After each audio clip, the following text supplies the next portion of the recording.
This is a continuation of The Sign of the Four by Arthur Conan Doyle, comprising the second part of Chapter 12 and the end. "Go on with your story," said Holmes shortly. "Well, we carried him in, Abdullah, Akbar, and I. A fine weight he was too, for all that he was so short. Muhammad Singh was left to guard the door. We took him to a place which the Sikhs had already prepared. It was some distance off, where a winding passage leads to a great empty hall, the brick walls of which were all crumbling to pieces. The earth floor had sunk in at one place, making a natural grave, so we left Ahmet the merchant there, having first covered him over with loose bricks. This done, we all went back to the treasure. It lay where he had dropped it when he was first attacked. The box was the same which now lies open upon your table. A key was hung by a silken cord to that carved handle upon the top. We opened it, and the light of the lantern gleamed upon a collection of gems, such as I have read of and thought about when I was a little lad at Pershore. It was blinding to look upon them. When we had feasted our eyes, we took them all out and made a list of them. There were 143 diamonds of the first water, including one which has been called, I believe, the Great Mogul, and is said to be the second largest stone in existence. Then there were 97 very fine emeralds, and 170 rubies, some of which, however, were small. There were 40 carbuncles, 210 sapphires, 61 agates, and a great quantity of beryls, onyxes, cat's eyes, turquoises, and other stones, the very names of which I did not know at the time, though I have become more familiar with them since. Besides this, there were nearly 300 very fine pearls, 12 of which were set in a gold coronet. By the way, these last had been taken out of the chest, and were not there when I recovered it. After we had counted our treasures, we put them back into the chest, and carried them to the gateway to show them to Muhammad Singh. Then we solemnly renewed our oath to stand by each other and be true to our secret. We agreed to conceal our loot in a safe place until the country should be at peace again, and then to divide it equally among ourselves. There was no use dividing it at present, for if gems of such value were found upon us, it would cause suspicion, and there was no privacy in the fort nor any place where we could keep them. We carried the box, therefore, into the same hall where we had buried the body, and there, under certain bricks in the best preserved wall, we made a hollow and put our treasure. We made careful note of the place, and next day I drew 4 plans, one for each of us, and put the sign of the 4 of us at the bottom, for we had sworn that we should each always act for all, so that none might take advantage. That is an oath that I can put my hand to my heart and swear that I have never broken. Well, there's no use my telling you, gentlemen, what came of the Indian mutiny. After Wilson took Delhi and Sir Colin relieved Lucknow, the back of the business was broken. Fresh troops came pouring in, and Nana Sahib made himself scarce over the frontier. A flying column under Colonel Graded came round to Agra and cleared the Pandis away from it. Peace seemed to be settling upon the country, and we 4 were beginning to hope that the time was at hand when we might safely go off with our shares of the plunder. In a moment, however, our hopes were shattered by our being arrested as the murderers of Ahmet. It came about in this way. When the Rajah put his jewels into the hands of Ahmet, he did it because he knew that he was a trusty man. They are suspicious folk in the East, however. So what does this Rajah do but take a second, even more trusty servant, and set him to play the spy upon the first? This second man was ordered never to let Ahmet out of his sight, and he followed him like his shadow. He went after him that night, and saw him pass through the doorway. Of course he thought he had taken refuge in the fort, and applied for admission there himself next day, but could find no trace of Ahmet. This seemed to him so strange that he spoke about it to a sergeant of guides, who brought it to the ears of the commandant. A thorough search was quickly made, and the body was discovered. Thus, At the very moment that we thought that all was safe, we were all four seized and brought to trial on a charge of murder. 3 of us, because we had held the gate that night, and the 4th, because he was known to have been in the company of the murdered man. Not a word about the jewels came out at the trial, for the Raja had been deposed and driven out of India, so no one had any particular interest in them. The murder, however, was clearly made out, and it was certain that we must all have been concerned in it. The 3 Sikhs got penal servitude for life, and I was condemned to death, though my sentence was afterwards commuted into the same as the others. It was rather a queer position that we found ourselves in then. There we were, all 4 tied by the leg, and with precious little chance of ever getting out again, while we each held a secret, which might have put each of us in a palace if we could only have made use of it. It was enough to make a man eat his heart out, to have to stand the kick and the cuff of every petty jack in office, to have rice to eat and water to drink, when that gorgeous fortune was ready for him outside, just waiting to be picked up. It might have driven me mad, but I was always a pretty stubborn one, so I just held on and bided my time. At last it seemed to me to have come. I was changed from Agra to Madras, and from there to Blair Island in the Andamans.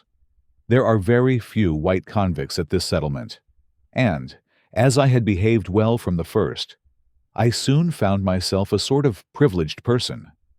I was given a hut in Hopetown, which is a small place on the slopes of Mount Harriet, and I was left pretty much to myself.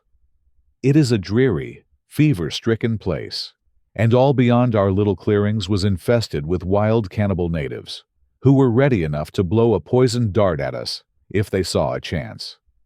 There was digging, and ditching, and yam planting, and a dozen other things to be done, so we were busy enough all day, though in the evening we had a little time to ourselves.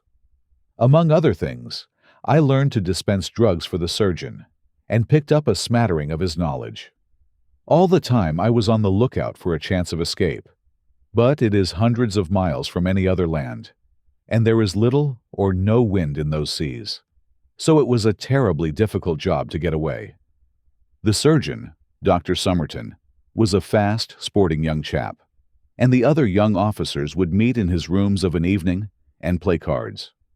The surgery, where I used to make up my drugs, was next to his sitting room, with a small window between us.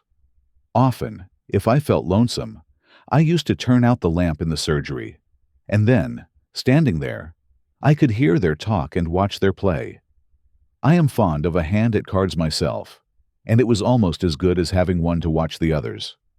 There was Major Sholto, Captain Morstan, and Lieutenant Bromley Brown, who were in command of the native troops, and there was the surgeon himself, and 2 or 3 prison officials, crafty old hands who played a nice sly safe game. A very snug little party they used to make. Well, there was one thing which very soon struck me, and that was that the soldiers used always to lose, and the civilians to win. Mind, I don't say that there was anything unfair, but so it was. These prison chaps had done little else than play cards ever since they had been at the Andamans, and they knew each other's game to a point, while the others just played to pass the time, and threw their cards down anyhow. Night after night, the soldiers got up poorer men, and the poorer they got, the more keen they were to play. Major Sholto was the hardest hit. He used to pay in notes and gold at first, but soon it came to notes of hand, and for big sums. He sometimes would win for a few deals, just to give him heart, and then the luck would set in against him worse than ever. All day he would wander about as black as thunder, and he took to drinking a deal more than was good for him. One night he lost even more heavily than usual. I was sitting in my hut when he and Captain Morstan came stumbling along on the way to their quarters. They were bosom friends, those two, and never far apart. The Major was raving about his losses. "It's all up, Morstan," he was saying as they passed my hut. "I shall have to send in my papers. I am a ruined man." "Nonsense, old chap," said the other, slapping him upon the shoulder. I've had a nasty facer myself, but that was all I could hear. But it was enough to set me thinking.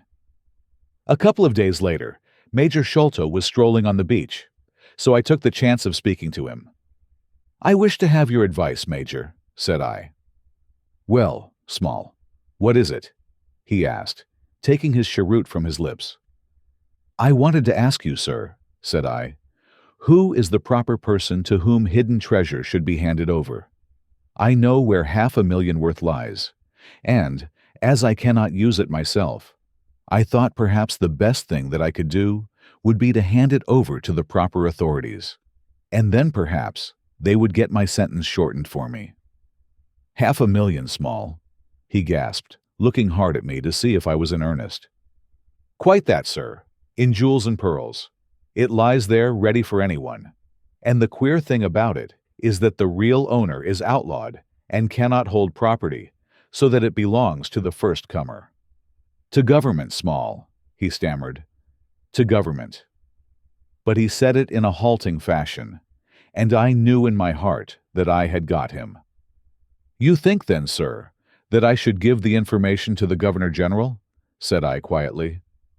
Well, you must not do anything rash, or that you might repent. Let me hear all about it, Small. Give me the facts." I told him the whole story, with small changes so that he could not identify the places. When I had finished, he stood stock still and full of thought. I could see by the twitch of his lip that there was a struggle going on within him. "This is a very important matter, Small," he said at last.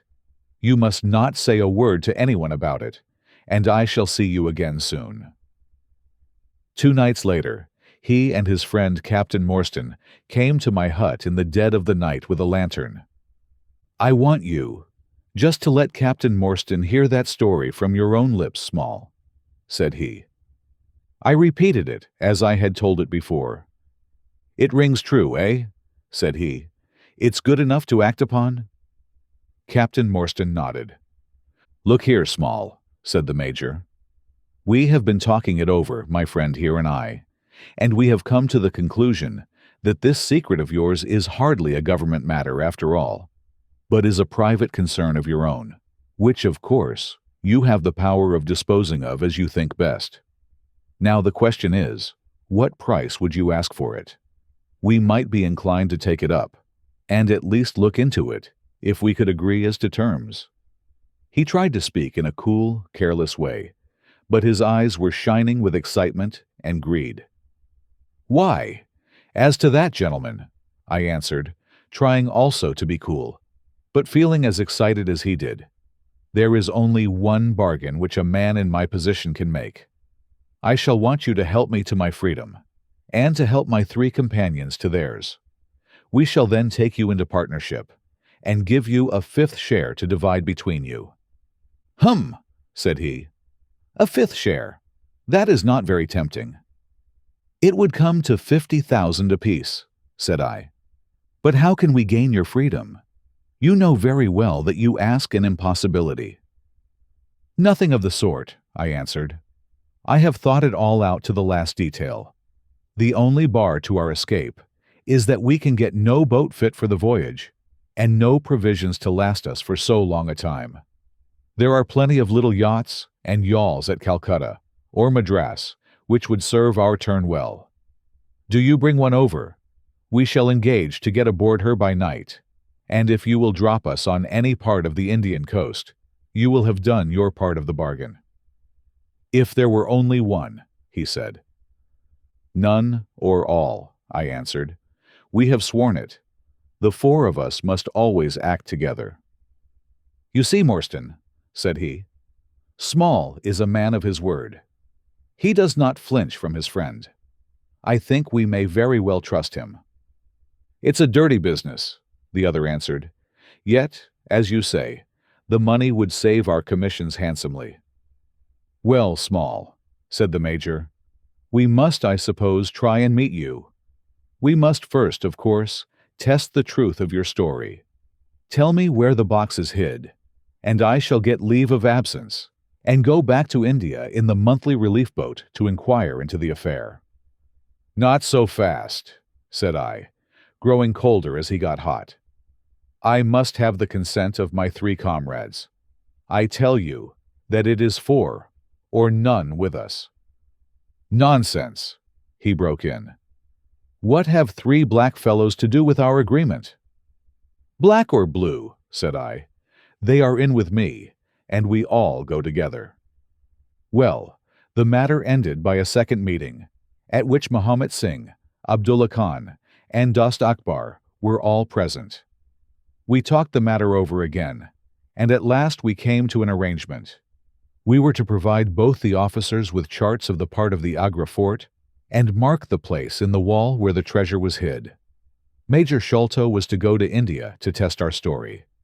If he found the box, he was to leave it there, to send out a small yacht provisioned for a voyage, which was to lie off Rutland Island, and to which we were to make our way, and finally to return to his duties.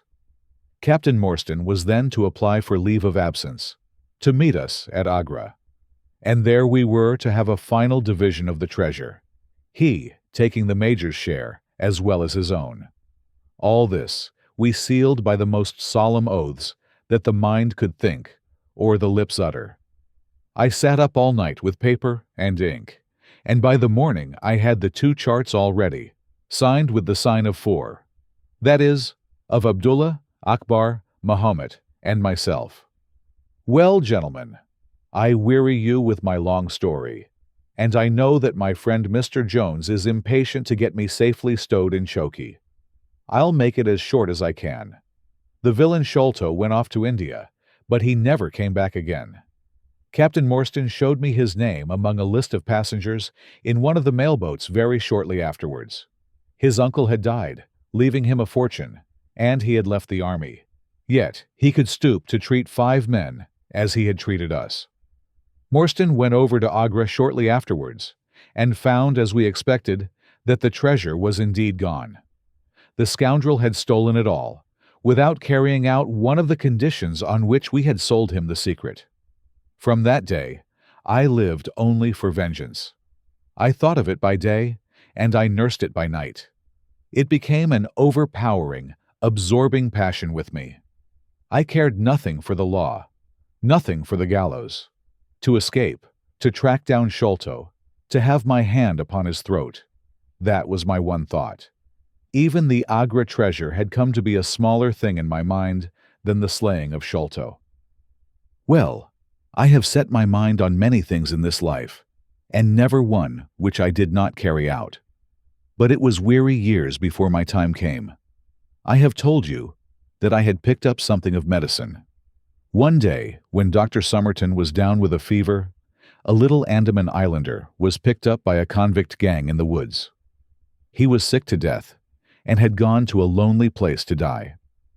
I took him in hand, though he was as venomous as a young snake, and after a couple of months I got him all right and able to walk. He took a kind of fancy to me then, and would hardly go back to his woods, but was always hanging about my hut. I learned a little of his lingo from him, and this made him all the fonder of me. Tonga, for that was his name, was a fine boatman, and owned a big, roomy canoe of his own. When I found that he was devoted to me, and would do anything to serve me, I saw my chance of escape. I talked it over with him. He was to bring his boat round on a certain night to an old wharf, which was never guarded, and there he was to pick me up. I gave him directions to have several gourds of water, and a lot of yams, cocoa nuts, and sweet potatoes. He was stanch and true, was little Tonga. No man ever had a more faithful mate. At the night named, he had his boat at the wharf. As it chanced, however, there was one of the convict guard down there, a vile Pathan who had never missed a chance of insulting and injuring me. I had always vowed vengeance, and now I had my chance. It was as if fate had placed him in my way, that I might pay my debt before I left the island. He stood on the bank with his back to me, and his carbine on his shoulder. I looked about for a stone to beat out his brains with, but none could I see. Then a queer thought came into my head, and showed me where I could lay my hand on a weapon. I sat down in the darkness and unstrapped my wooden leg. With 3 long hops, I was on him. He put his carbine to his shoulder, but I struck him full and knocked the whole front of his skull in. You can see the split in the wood now where I hit him. We both went down together, for I could not keep my balance. But when I got up, I found him still lying quiet enough. I made for the boat, and in an hour we were well out at sea. Tonga had brought all his earthly possessions with him, his arms and his gods. Among other things, he had a long bamboo spear and some Andaman cocoa-nut matting, with which I made a sort of sail. For 10 days we were beating about, trusting to luck, and on the 11th we were picked up by a trader which was going from Singapore to Jeddah with a cargo of Malay pilgrims. They were a rum crowd, and Tonga and I soon managed to settle down among them. They had one very good quality. They let you alone and asked no questions. Well, if I were to tell you all the adventures that my little chum and I went through, you would not thank me, for I would have you here until the sun was shining. Here and there, we drifted about the world, something always turning up to keep us from London. All the time, however, I never lost sight of my purpose. I would dream of Sholto at night. 100 times I have killed him in my sleep. At last, however, some 3 or 4 years ago, we found ourselves in England. I had no great difficulty in finding where Sholto lived, and I set to work to discover whether he had realized the treasure, or if he still had it. I made friends with someone who could help me. I name no names, for I don't want to get anyone else in a hole. And I soon found that he still had the jewels. Then, I tried to get at him in many ways, but he was pretty sly, and had always 2 prize fighters, besides his sons and his Khitmutgar, on guard over him. One day, however, I got word that he was dying. I hurried at once to the garden, mad that he should slip out of my clutches like that, and, looking through the window, I saw him lying in his bed, with his sons on each side of him. I'd have come through and taken my chance with the 3 of them, only even as I looked at him, his jaw dropped, and I knew that he was gone. I got into his room that same night, though, and I searched his papers to see if there was any record of where he had hidden our jewels. There was not a line, however. So I came away, bitter and savage as a man could be. Before I left, I bethought me that if I ever met my Sikh friends again, it would be a satisfaction to know that I had left some mark of our hatred. So I scrawled down the sign of the 4 of us, as it had been on the chart, and I pinned it on his bosom. It was too much that he should be taken to the grave without some token from the men whom he had robbed and befooled.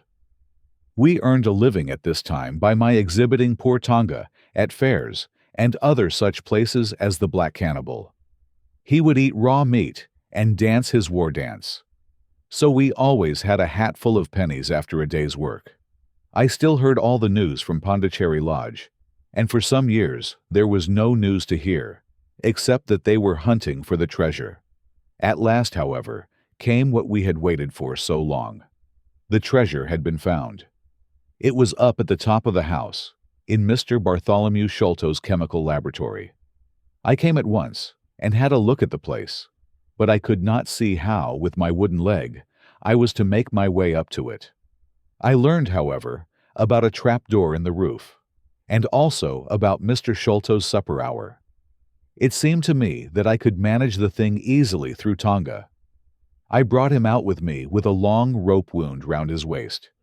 He could climb like a cat, and he soon made his way through the roof. But, as ill luck would have it, Bartholomew Sholto was still in the room, to his cost. Tonga thought he had done something very clever in killing him, for when I came up by the rope, I found him strutting about as proud as a peacock. Very much surprised was he, when I made at him with the rope's end, and cursed him for a little bloodthirsty imp. I took the treasure box and let it down, and then slid down myself, having first left the sign of the 4 upon the table, to show that the jewels had come back at last to those who had most right to them. Tonga then pulled up the rope, closed the window, and made off the way that he had come. I don't know that I have anything else to tell you. I had heard a waterman speak of the speed of Smith's launch, the Aurora, so I thought she would be a handy craft for our escape. I engaged with old Smith, and was to give him a big sum if he got us safe to our ship. He knew, no doubt, that there was some screw loose, but he was not in our secrets.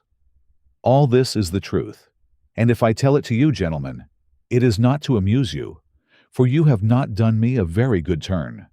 But it is because I believe the best defense I can make is just to hold back nothing, but let all the world know how badly I have myself been served by Major Sholto, and how innocent I am of the death of his son. A very remarkable account, said Sherlock Holmes. A fitting wind-up to an extremely interesting case. There is nothing at all new to me in the latter part of your narrative, except that you brought your own rope. That I did not know. By the way, I had hoped that Tonga had lost all his darts, yet he managed to shoot one at us in the boat. He had lost them all, sir, except the one which was in his blowpipe at the time. Ah, of course, said Holmes. I had not thought of that. Is there any other point which you would like to ask about? Asked the convict affably. I think not, thank you, my companion answered. Well, Holmes, said Athelney Jones, you are a man to be humored, and we all know that you are a connoisseur of crime. But duty is duty, and I have gone rather far in doing what you and your friend asked me. I shall feel more at ease when we have our storyteller here, safe under lock and key. The cab still waits, and there are 2 inspectors downstairs. I am much obliged to you both for your assistance. Of course, you will be wanted at the trial. Good night to you. Good night, gentlemen both, said Jonathan Small. You first, Small, remarked the wary Jones as they left the room. I'll take particular care that you don't club me with your wooden leg, whatever you may have done to the gentleman at the Andaman Isles. Well, and there is the end of our little drama, I remarked, after we had sat some time smoking in silence. I fear that it may be the last investigation in which I shall have the chance of studying your methods. Miss Morstan has done me the honor to accept me as a husband in prospective. He gave a most dismal groan. I feared as much, said he. I really cannot congratulate you. I was a little hurt. Have you any reason to be dissatisfied with my choice? I asked. Not at all. I think she is one of the most charming young ladies I ever met, and might have been most useful in such work as we have been doing. She had a decided genius that way. Witness the way in which she preserved that Agra plan from all the other papers of her father. But love is an emotional thing, and whatever is emotional is opposed to that true cold reason which I place above all things. I should never marry myself, lest I bias my judgment. I trust, said I laughing, that my judgment may survive the ordeal. But you look weary. Yes, the reaction is already upon me. I shall be as limp as a rag for a week. Strange, said I, how terms of what in another man I should call laziness alternate with your fits of splendid energy and vigor. Yes, he answered, there are in me the makings of a very fine loafer, and also of a pretty spry sort of fellow. I often think of those lines of old Goethe. Schade, dass die Natur nur einen Menschen aus dir schuf, denn zum würdigen Mann war und zum Schelmen der Stoff. By the way, apropos of this Norwood business, you see that they had, as I surmised, a confederate in the house, who could be none other than Lal Rao, the butler. So Jones actually has the undivided honor of having caught one fish in his great haul. The division seems rather unfair, I remarked. You have done all the work in this business. I get a wife out of it. Jones gets the credit. Pray, what remains for you? For me, said Sherlock Holmes, there still remains the cocaine bottle. And he stretched his long white hand up for it. The end. Best Audiobooks for Free hopes that you have enjoyed this production of The Sign of the Four by Arthur Conan Doyle. Please subscribe to our channel on YouTube and Rumble, as your subscription is the support we need to create more great free content. Please look to our website at bestaudiobooksforfree.com for a complete list of our audiobooks.